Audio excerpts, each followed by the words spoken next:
महाराष्ट्रात ज्या वकिलाने उद्धव ठाकरे आणि शरद पवारांच्या बाजूने खिंड लढवली, ज्या वकिलाने सत्ता संघर्षात नैतिकतेचे धडे गिरवलेत, हिमाचल प्रदेशात त्याच वकिलाला भाजपने धूळ चारली आहे। महाराष्ट्रातल्या राजकीय भूकंपाची पुनरावृत्ती हिमाचलमध्ये होताना दिसतेय। उद्धव ठाकरेंना मुख्यमंत्रीपद सोडावं लागलं, पक्षात बंडखोरी झाली, सत्ता गेली, पक्ष गेला, आमदार फुटले। उद्धव ठाकरेंच्या वाट्याला जे जे आलं आणि ज्या पद्धतीनं आलं, अगदी तसाच घटनाक्रम सुखविंदर सिंगांच्या वाट्याला येतोय।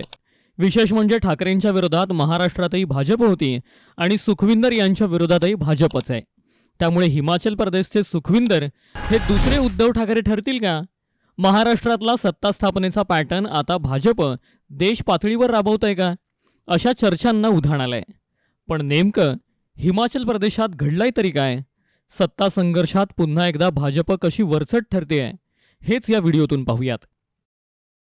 हिमाचलची राजकीय परिस्थिती समजून घेण्यापूर्वी आपल्या महाराष्ट्रातल्या राजकीय घडामोडी जरा आठवून बघा। राज्यात राज्यसभेच्या निवडणुका झाल्या। या निवडणुकांमध्ये भाजपने बाजी मारली। यातून उद्धव ठाकरेंच्या आमदारांमध्ये नाराजी असल्याचं दिसून आलं। नंतर एकनाथ शिंदे नॉट रिचेबल झाले। त्यांच्या समर्थक आमदारांबरोबर त्यांनी सुरत गाठलं। हळूहळू दुसरे आमदार त्यांना येऊन भेटले। पाहता पाहता हा आकडा 40च्या वर गेला। नंतर शिंदे महाराष्ट्रात आले, त्यांनी सत्ता पालट केला आणि भाजपच्या मदतीने शिंदे मुख्यमंत्री पदावर विराजमान झाले। हा आहे आपल्या महाराष्ट्राच्या सत्ता संघर्षाचा थोडासा फ्लॅशबॅक। असंच काहीसं सध्या हिमाचल प्रदेशात घडताना दिसून येत आहे। महाराष्ट्रात सत्ता पालटाचा सगळा खेळ राज्यसभेच्या निवडणुकांनंतर घडला। राज्यसभेच्या निवडणुकाच महाराष्ट्रात गेम चेंजर ठरल्या। अगदी त्याचप्रमाणे हिमाचलमध्येही राज्यसभेच्या निवडणुका गेम चेंजर ठरतायत। हिमाचल प्रदेशात नुकत्याच राज्यसभेच्या निवडणुका पार पडल्या। यात काँग्रेसकडून अभिषेक मनु सिंघवी यांना उमेदवारी देण्यात आली। महाराष्ट्राच्या सत्ता संघर्षात ज्या वकिलांनी ठाकरेंची खिंड लढवली आणि शिंदेंच्या विरोधात झुंज लढवली, तेच अभिषेक मनु सिंघवी। अभिषेक मनु सिंघवी यांनी उद्धव ठाकरे आणि शरद पवारांची बाजू न्यायालयात मांडली। तेच मनु सिंघवी हिमाचल प्रदेशात राज्यसभेच्या मैदानात उभे होते। भाजपकडून हर्ष महाजन यांना उमेदवारी देण्यात आली होती। हिमाचल प्रदेशात सत्ता काँग्रेसची आहे। काँग्रेसकडे संख्याबळ आहे, त्यामुळे ही निवडणूक एक औपचारिकता समजली जात होती। अभिषेक मनु सिंघवी सहज जिंकून येतील असं सगळ्यांना वाटत होतं। पण महाराष्ट्रात राज्यसभेच्या निवडणुका झाल्यावर जो धक्का सर्वसामान्यांना बसला होता, तसाच धक्का हिमाचल प्रदेशातील लोकांनाही बसला। पुरेसं संख्याबळ असूनही काँग्रेसच्या 6 उमेदवारांनी क्रॉस वोटिंग केलं, म्हणजे काँग्रेसच्या विरोधात वोटिंग केलं। या क्रॉस वोटिंगमुळे दोन्ही उमेदवारांना 34 मतं पडली, म्हणजे एक हाती येऊ शकणारा सामना आता टाय झाला होता। सामना टाय झाल्यावर निर्णय टॉस करून करण्यात आला आणि याच निर्णायक टॉसमध्ये भाजपचे उमेदवार हर्ष महाजन विजयी झाले।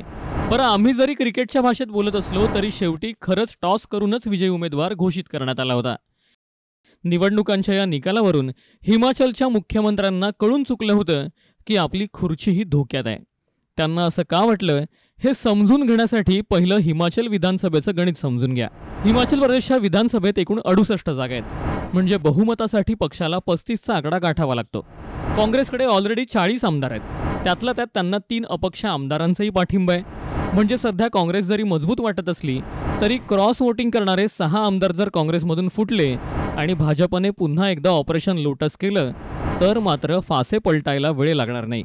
म्हणून सध्या सुखविंदर सिंह यांची खुर्ची धोक्यात असल्याचं बोललं जात आहे। उद्धव ठाकरेंच्या शिवसेनेत ज्याप्रमाणे मुख्यमंत्री एकनाथ शिंदेंनी बंडखोरी केली होती, त्याचप्रमाणे सुखविंदर सरकारमधून विक्रमादित्य सिंग यांनीही राजीनामा दिलाय। महाराष्ट्रात ठाकरेंच्या शिवसेनेत जशी उभी फूट पडली होती, तशीच फूट सध्या हिमाचलच्या काँग्रेसमध्ये बघायला मिळते। त्यातला एक गट हिमाचलचे प्रदेशाध्यक्ष यांचा आहे, तर दुसरा गट मुख्यमंत्री सुखविंदर सिंग यांचा आहे। विशेष म्हणजे भाजपने राज्यसभेत ज्या हर्ष महाजन यांना उमेदवारी दिली होती, ते हर्ष महाजन हे देखील प्रतिभा सिंह यांचे निकटवर्तीय समजले जातात। त्यामुळे हिमाचल प्रदेशात इथपर्यंत तरी महाराष्ट्रासारखाच कित्ता गिरताना दिसतोय। आता यापुढे काँग्रेसमध्ये बंडखोरी होते का? भाजप ऑपरेशन लोटस राबवतं का? उद्धव ठाकरेंप्रमाणेच सुखविंदर सिंगांना राजीनामा द्यावा लागतो का? हे पाहणं महत्त्वाचं ठरणार आहे। ब्युरो रिपोर्ट, साम टीव्ही न्यूज। देश विदेशातील प्रत्येक घडामोडींचे लाईव्ह अपडेट मिळवण्यासाठी आता साम टीव्हीच्या सर्व सोशल मीडिया प्लॅटफॉर्मला लाईक, फॉलो आणि सबस्क्राईब करा. तसंच सर्व नोटिफिकेशनसाठी बेल आयकॉन प्रेस करायला विसरू नका.